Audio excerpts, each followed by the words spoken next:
Hello friends, स्वागत है आप सभी का विक्की टू जेड में। ये जो वीडियो है ये सामाजिक विज्ञान क्लास 8 के लिए काफ़ी इंपॉर्टेंट हो सकता है और बाकी सभी क्लास के लिए इंपॉर्टेंट हो सकता है। जो भी कम्पिटिटिव एग्ज़ाम या कोई भी अदर एग्ज़ाम का तैयारी करते हैं, आप पेन कॉपी निकाल के इस वीडियो को अच्छा से सुनिए और लिख लीजिए बढ़िया से, ताकि आपके कभी भी कोई भी एग्ज़ाम में सब क्वेश्चन आने का चांसेस रहता है।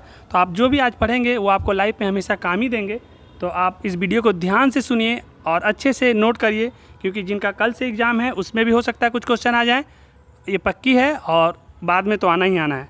तो आप अच्छे से इस वीडियो को नोट करिए, हम एक एक करके बोल बोल के आपको समझाते हैं। देखिए, यूरोप से भारत तक के समुद्री मार्ग की खोज सबसे पहले किसने किया था? तो यूरोप से भारत तक के समुद्री मार्ग की खोज सबसे पहले वास्को डी गामा ने की थी। उसके बाद एक युद्ध हुआ था, प्लासी का युद्ध हुआ था। तो प्लासी का युद्ध में नवाब सिराजुद्दौला की हार हुई थी अंग्रेज़ों के द्वारा। तो आप लिखेंगे कि प्लासी के युद्ध में नवाब सिराजुद्दौला का हार हुआ था। ठीक है। उसके बाद है कि भारत का मैनचेस्टर किसे कहा जाता है? देखिए, भारत का मैनचेस्टर तो अहमदाबाद को कहा जाता है। अगर उत्तर भारत का पूछेगा तो कानपुर को कहा जाता है। तो भारत का मैनचेस्टर अहमदाबाद को कहा जाता है। बोकारो लौह इस्पात कब बना था? तो बोकारो लौह इस्पात जो बना था चौथी पंचवर्षीय योजना के टाइम में बना था। उसके बाद है कि मौलिक अधिकार संविधान के तीसरे भाग में है, मतलब मौलिक अधिकार संविधान के तीसरे भाग में 36 से 51 तक में है। तो मौलिक अधिकार संविधान के तीसरे भाग में है।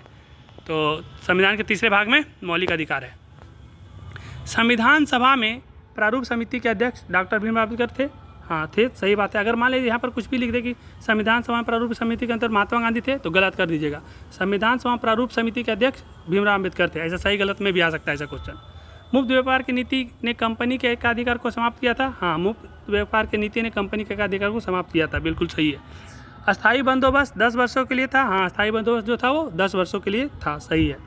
ग्रेफाइट का उपयोग पेंसिल बनाने के लिए होता है। बिल्कुल, ग्रेफाइट का उपयोग पेंसिल बनाने के लिए होता भी है। और पेंसिल एक ऐसा है जिसमें करंट भी पास होता है। दोनों तरफ से अगर छील देंगे और लाइन में डालेंगे तो करंट आ जाएगा। तो ग्रेफाइट का उपयोग पेंसिल बनाने में होता है। बेंगलुरु को सिलिकॉन सिटी के भी नाम से जाना जाता है। तो बेंगलोर को सिलिकॉन सिटी के नाम से भी जाना जाता है। ये आपका अच्छा क्वेश्चन था। आप एक बार बढ़िया से इसको बड़ा करके नोट करके लिख लीजिए। हम एक बार फिर से स्लाइड कर दे रहे हैं अच्छा से, यहाँ से लेकर के सारा धीरे धीरे करके लिख लीजिए। काफ़ी इंपॉर्टेंट है, वो आपका काम आ जाएगा एग्जाम में। उसके बाद यहाँ से कुछ मिलान करने के लिए अगर आपका क्वेश्चन बनेगा तो इस तरह से क्वेश्चन बन सकता है कि दुर्गापुर कहाँ है? तो दुर्गापुर पश्चिम बंगाल में है। विशाखापट्टनम आंध्र प्रदेश में है। नील दर्पण दीनबंधु मित्र के द्वारा लिखा गया है। जादव नाग नागालैंड में है। और संपूर्ण क्रांति का नारा जयप्रकाश नारायण ने दिया है। ये हर एग्जाम में आता है, तो इसको भी आप अच्छा से लिख लीजिए कि दुर्गापुर कहाँ है? पश्चिम बंगाल में। विशाखापट्टनम आंध्र प्रदेश में। नील दर्पण दीनबंधु मित्र के द्वारा लिखा गया है। जादव नाग नागालैंड। और संपूर्ण क्रांति जयप्रकाश नारायण। अयस्क किसे कहते हैं? तो वे खनिज अयस्क कहलाते हैं जिनसे शुद्ध धातु का निष्कर्षण अधिक मात्रा में होता है। मतलब उस धातु को हम अयस्क कह सकते हैं जिससे शुद्ध धातु का निष्कर्षण अधिक मात्रा में तथा कम खर्च पर प्राप्त किया जा सकता है।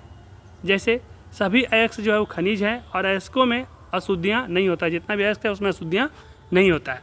उसके बाद शिक्षा का अधिकार के बारे में अगर आपसे पूछा जाए तो शिक्षा का अधिकार आप लोग तो जानते ही होंगे, लेकिन फिर भी हम एक बार कन्फर्म कर देते हैं, एक बार कि बोल के सुना देते हैं कि शिक्षा का अधिकार कानून जो है RTE राइट टू एजुकेशन अधिनियम 2009 के तहत भारत में 6 से 14 वर्ष के बच्चों के लिए मुफ्त और अनिवार्य शिक्षा का अधिकार है। जितना भी बच्चा 6 साल से 14 साल के हैं उसे सरकार के द्वारा फ्री में आपको पढ़ने के लिए सुविधा मिलेगी। बुक भी मिलती होगी, खाने का भी मिलता है, देखे ही होंगे। और हर माता पिता का अभिभावक का ये दायित्व भी है कि 6 से ऊपर वर्ष वाले बच्चों को नामांकन स्कूल में ज़रूर करवाएं। उसके बाद स्कूल वाले का दायित्व है कि उसको अच्छे से पढ़ाई करवाएं और टाइम पे उनको बुक और वगैरह सारा प्रोवाइड किया जाए। तो शिक्षा का अधिकार एक बार अच्छा से आप नोट कर लीजिए, काफ़ी इंपॉर्टेंट है आपके लाइफ के लिए भी और एग्ज़ाम के लिए भी। बिहार में कृषि की विशेषताएं। देखिए, बिहार में तो कृषि की अनेक विशेषताएं, हम 2 4 5 आपको बता देते हैं, बाकी आप अपने से लिख लीजिएगा। पहले भी हम इसको पढ़ा चुके हैं, फिर से एक बार बता दे रहे हैं कि बिहार की कृषि समृद्ध और विविध है। मतलब अनेक प्रकार की कृषि कर सकते हैं बिहार में, इतना अच्छा भूमि हमारे बिहार की। बिहार में गन्ना जूट भी अहम आय के काफ़ी फसलें, मतलब गन्ना और जूट से हम लोग काफ़ी पैसा भी कमाते हैं बिहार में लगा करके इसको। जहाँ पे पानी ज़्यादा होता है उधर में जूट की खेती होती है, गन्ना का खेती होती है। बिहार में मुख्य रूप से मक्का, गेहूँ, चावल की खेती होती है। और देख लीजिएगा, मक्का, गेहूँ, चावल की भी खेती होती है। चावल का खेती तो बिहार का हर जिला में होता है। बिहार में 38 जिला है, तो 38 जिला में होता है। बिहार की कृषि के लिए जलवायु और मिट्टी अनुकूल है। मतलब बिहार का मिट्टी इतना बढ़िया है और यहाँ का जलवायु इतना अच्छा रहता है कि खेती के लिए काफ़ी उपयुक्त मौसम भी होता है। बिहार में कृषि के लिए उपजाऊ भूमि भी है और भूमि भी यहाँ का काफ़ी उपजाऊ है। ये मेरे बिहार की धरती सोना उगले और उगले हीरो मोती। यहाँ नदियों के पानी की भी प्रचुरता है, गंगा नदी के रहने के कारण वहाँ पानी का भी कोई तरह का दिक्कत नहीं है। और में भी ज़्यादातर जनसंख्या भी बिहार के जो कृषि पे निर्भर, आप लिख सकते हैं कि बिहार में अनेक प्रकार की कृषि होती है और तरह तरह के कृषि से हम लोग को फ़ायदा भी है। और अपने से बना के आप लिख दीजिएगा। ये जितना भी हम आपको लिखवाएं इसको अच्छे से आप नोट कर लीजिए, ये काफ़ी इंपॉर्टेंट है किसी भी एग्ज़ाम के लिए। हम एक बार फिर से स्लाइड कर दे रहे हैं, आप इसको अच्छा से एक बार नोट कर लीजिए ताकि आपका कोई भी क्वेश्चन आए तो आप ये नहीं कहिए सर हम ये सब नहीं पढ़ाए। इतना जान लीजिए कि जितना हम पढ़ाए हैं क्वेश्चन उसी में से आना है। एक दो क्वेश्चन इधर उधर हो जाए तो नहीं पता, ज़्यादातर क्वेश्चन जितना हम आपको पढ़ाए हैं उस सब में से आ ही जाएगा। तो इसीलिए आप ध्यान से इस वीडियो को अच्छे से नोट कर लीजिए, मेरा रिक्वेस्ट है आप सभी से। और कल जब आप एग्ज़ाम दे देंगे उसके बाद आपको लगेगा कि मेरा पढ़ाया हुआ आपका फ़ायदा हुआ तो आप हमको कमेंट करेंगे, मैसेज करेंगे और उसके बाद हम आपको अगले सब्जेक्ट का तैयारी करवाएंगे। तो बहुत बहुत धन्यवाद आप सभी का।